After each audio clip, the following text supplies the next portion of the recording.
Hello and welcome to Quick Anatomy Hub. In this video, we will understand the bucket handle movement of ribs and how it helps to increase the transverse diameter of thoracic cavity.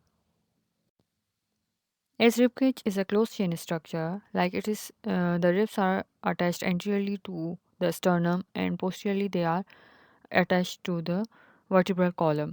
So it is a closed chain structure in which the thoracic structures are lying, or viscerals, the heart and lungs are lying within the thoracic cavity. So during inspiration, the lower ribs from 7 to 10, which are also called as false ribs, they move outward and upward like the handle of a bucket being slightly lifted. It increases the transverse diameter and allows the expansion of lungs during the inspiration.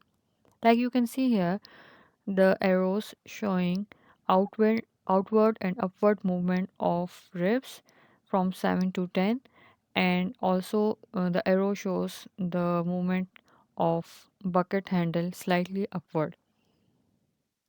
This resembles the movement of a bucket handle when pulled upward. During expiration, the ribs moves downward and inward, decreasing the transverse diameter of chest cavity as air leaves the lungs. As shown in this diagram, the arrows are directed downward and inward from ribs 7 to 10.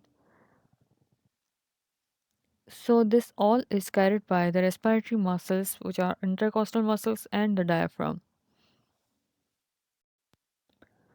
Understanding these rib movements make the mechanics of breathing much easier to visualize. Hope this will be helpful for you. If you have any question, you can comment below. Thank you.